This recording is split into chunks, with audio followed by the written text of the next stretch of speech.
Hello and welcome to the show. I'm here on Forza Horizon 2 having a go at some Rallycross with another very silly car. My vehicle today, as a sort of homage to the current Top Gear special that's going on, I've got the Lotus Esprit, only this one doesn't have a V8 in it anymore. A few people wanted to have a go with this car. I was actually convinced this car was going to go into X Class and would be not usable for this challenge, if you like. However, I was wrong. Not by very much, though. This is the highest PI vehicle I've ever had in this series, or any of the Silly Car Build series, on Horizon 2.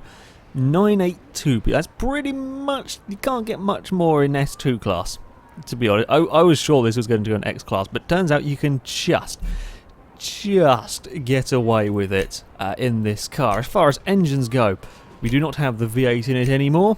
We have got the 6-litre V12 from a Ferrari Enzo, which means we have near enough 1,200 horsepower in a Lotus Esprit. That is a lot of power. 837 torques, decent amount of torques. Car's not particularly heavy either, 2,600 pounds. That is an awful lot of power in this Esprit, which is good. It's got the twin turbos as well on it. As far as the handling goes, well, it is a Lotus, so we're expecting the Lotus to be pretty good to drive in the first place. We've got a fairly sizable rear wing, not the silliest we've seen on the Forza series. It's a fairly decent wing. The tyres are not too bad. I'm not quite as big as I would like. 305 tyres on the rear, which it's a decent size. Don't get me wrong, that's not bad, but I would like bigger tyres really. With this much power, I think we'll probably be okay. I think the fact that this is a good handling car to begin with, I think will mean it's not terrible, basically. I think it might get away with it, although how it deals with the dirt, I have no clue. This much power going off-roading may not work. I don't know. I really have no... We're not going to the Storm Island, so we've not quite got the extreme jumps and stuff, but this has got a hell of a lot more power in its rear-wheel drive, so... yeah, it could be quite an interesting one. And as I said, the oopsie, that's in the wrong place. The weight is not not too ultralight. It's not going to be really twitchy and so on. But it's still pretty. It's got a big power to weight ratio. So yeah, it should be pretty damn fast on the accelerating, and I would imagine very fast in a straight line when we come to do that. We will just get out of here and then go and give this car a test on the Rallycross track. It is currently raining, which would make it interesting if Rivals Mode had rain in it. I think the the Lotus may struggle a tiny bit if there was rain. Right. Our Rallycross track, I haven't been here for a little while, is the... I've forgotten the track now. I think it's the South Scramble. Yeah, it is the South Scramble. Sorry, I do know exactly what I'm doing. We're going to be running the Lotus. We're going to be trying to beat the time set by a standard Pagani Zonda Cinque. The Zonda did a 1 minute 1.633. And we're going to try and go faster. The two cars that have been as well, Ferrari 330 and a Buick GSX, have both gone faster, but only by small fractions. Nothing's gone more than half a second quicker than the Zonda, which means the Lotus could set a impressive time. It could set a nigh on unbeatable time if this goes as well as the one from Forza 5. I know the Esprit is a quick car here. It should be a quick car. I would expect the Esprit to be a quick vehicle. Very low roofline. You don't get much visibility in an Esprit, but never mind. I'm fairly sure that's actually really quite bad. I don't remember it being that bad in Forza 5. Anyway, how are we doing on these first few corners? It is a little bit more oversteery than I perhaps expected. It is quite oversteery. I'd maybe hoped for a little bit more on the traction front with this car. We get a big slide through that next corner. We don't quite have the rear grip as we fire into the next one. No, make sure we get that one, get it slowed down for these corners. The off-roading bits we're not so comfortable on in the in the Lotus. It's, of course, incredibly slidey through here, and then out the other side we're going to get a really big slide. That's too much. Okay, we've got to be careful with this. Got to be very careful. I mean, it's viciously fast when it gets going. But you do have to be... Ooh, the bumps are horrible. We just stopped steering then. Yeah, got to be very careful with this car. It is incredibly... That's very, very fast. Down there, yeah, if you stay on the throttle for too long, you're going to be going very, very quickly in this car, and then you're not going to be able to stop. It doesn't quite have the composure I was hoping for, shall we say, from this. Right, there we go. That's nicely done through that corner. Woo! Yeah, you go near the throttle in this car. It's just not quite as composed as I expected from the Esprit. It's quick, yes, it's very, very fast, but it doesn't have the same composure as perhaps even the Ferrari that I drove here before. I mean, the Ferrari was another, I think it had the same engine as this one, the 330p4, but that was maybe a little tamer than this car. This is very scary. That is the word I'm going to use to describe it. It's quite a crazy vehicle, to be honest. That's a terrible line through that corner.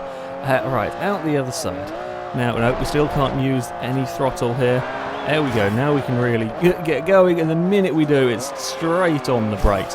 This is a slightly more open circuit than the one we had before, but not by a huge... There's not the same hairpins as the Citadel circuit around here.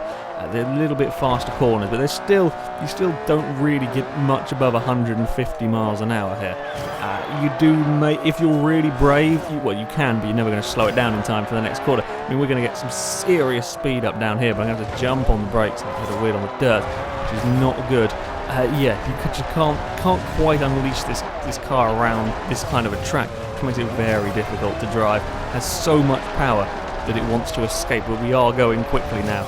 We don't run too wide through there. Ooh, a little bit of a bump on the exit. Ooh, and then I'm trying to unleash that power. It just can't quite do it. Across the inside of the course. Come on, accelerate, car. Go vehicle. Well, I think we have just beaten the Zonda with that lap time by fractions of a second there. Already got 2 more laps to do it in. Good God, it's a scary, scary car, this one. It's a lot more difficult than I was expecting in some... I mean, yeah, putting this much power in a Lotus is always going to make it interesting, shall we say. But I thought of all the cars, this one here may be a little nicer, dear God. Don't clip the grass, you've got to be very careful with that one. Okay, we're on the dirt. It's not terrible on the dirt stuff. I think it's just because it's so scary everywhere that the fact that the dirt stuff, it has a little less grip, doesn't really make a bloody difference. Alright, okay, we're still going a little bit wide across the bumps. It doesn't like them, still can't use any power. And then slow it down for this corner. And yeah, we just can't put the power down very nicely. We've done better that time. And we are going to go quicker. 1 minute 1.0. That's not too bad or a lap time. Can I go any faster this time round? I don't think I can. That blooming message thing coming up. Just outbrake myself. We do 160 in the Lotus, and that was just too much for the car. We have got a new fastest time. I'm not surprised the Esprit went quickest, but I am surprised by the difficulties you have in keeping this thing on the road.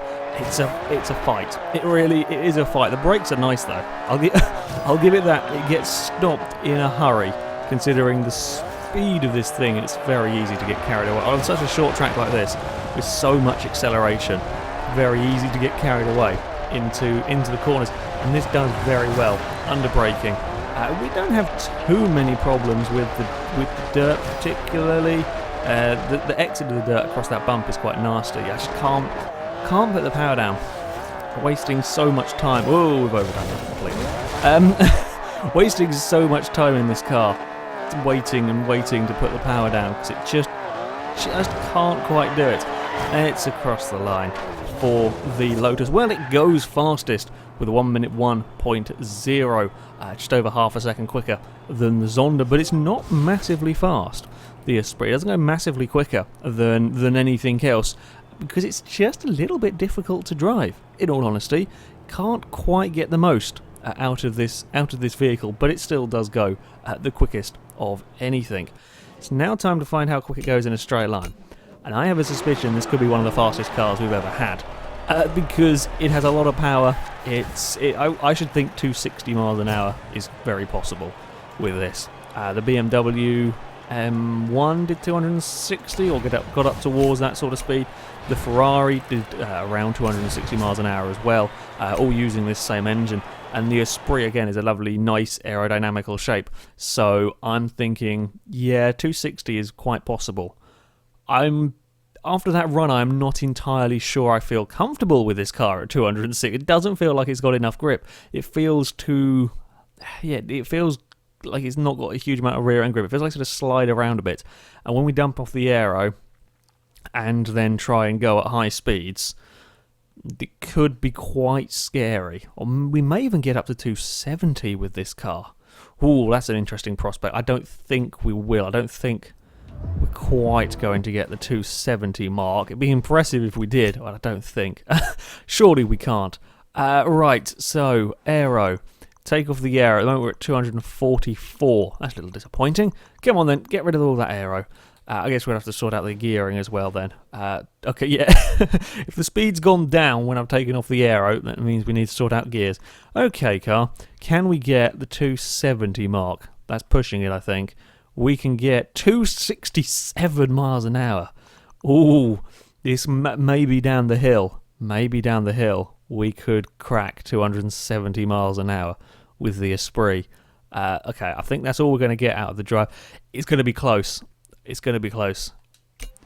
I don't know. Who knows? It's going to be fast, I'll tell you that much. It's going to be probably the fastest car that we've had on any of the silly car builds, I should think. Because I don't think anything's gone more than sort of 260.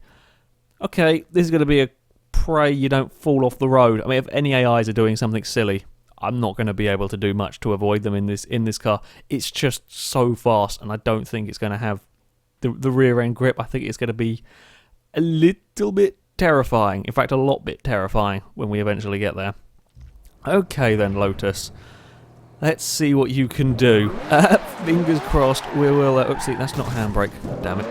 Right, sorry, Volkswagen Fox. We're good. We're going this way now. I'm really quite scared of this car, to be honest. How fast can we get before we even get in the tunnel? Even with having to let off a little bit for traffic. Good God, this is stupidly quick. We're at 230 miles an hour before we even reach the tunnel. Lots of cars haven't even got that fast in this series. That is how quick the Lotus is. This is ridiculous. Then 200 miles an hour through here. What will we get coming around up to this corner? Again, 230 miles an hour. We do have grip. Thank God we have enough grip in this car to get away with this. 240 coming down here. You know, no big deal. 250 already. Okay, we're not going to take that corner at 250. I'm really pleased around that corner. I just saw that the back end of the car wasn't stepping out. So when I really push this, we're not going to... I mean, over the bumps it probably will. But we're not getting oversteer from this car, which is lovely. Once we've got it up to this sort of speed, holy crap, we're not going to make that corner at that. So no, we're not going to try that. Especially not when I don't know where the traffic is around here. Again, easily past 200 coming through this tunnel. There's a lot of grip, actually. At higher speeds, it's much nicer. Lower speeds, it's not quite so nice to drive, but up here... Oh, crap. I just didn't have time to even do anything with that one when I realised what lane that bloody Fox was in. We're going to get back up to speed really quick anyway. I think we should be good for perhaps cracking the 270 mile an hour mark when we run down the hill. It's actually really nice to drive at the high speed. It's much nicer at a high speed circuit, this car. I think it just doesn't quite have the traction on the out of the slower corners. Bigger tyres would be nice on this car. I don't think it would be pretty much perfect. I don't even look at the speedo now because I'm too busy worrying about traffic down here. Take a glance and you're doing 245 miles an hour down the motorway, as you do. We're getting up towards the 260 mark and I can't take my eyes off the road because otherwise we're going to end up in the back of something. We're across the grass, a little bit of high-speed rallycross going on there. Here we go. If we're going to crack the 270, we're going to do it down here, but I don't think I've had a particularly good good run down this bit. Up to, oh, no Mercedes A-Class, no. Oh, slam on the brakes, otherwise we're going to have a big crash. Oh. God damn, cars changing directions on the motorway. I think that was about 263 we got out of the car. I have no doubt it would get up to the 267 mark. Stupid Mercedes got in the way. But it's the way this thing gets up to 240 miles an hour that's impressive. That's like the actual top speed thing. Sure, there are other cars that can do that. I mean, a Venom will still be slightly quicker than this eventually. The fact that this was doing 240 before we even got into the first tunnel around that sort of... That's just ridiculous. It really is just incredibly fast accelerating, and it will keep accelerating all the way up to 260 miles an hour. That's by far the most impressive thing about this car. It doesn't have the traction on the low speed corners. Once you get to the higher speeds, though, it is very nice to drive. It's much more Lotusy, kind of what I expected at the higher speeds. Much nicer, very planted. I don't think I had any wheel spin on that run at all. Yeah, it's a scary car to drive, trying to deliver all of that power, but once you can, dear God, is it fast. Anyway, that is it for this video, guys. So thank you very much for watching, and until next time, goodbye.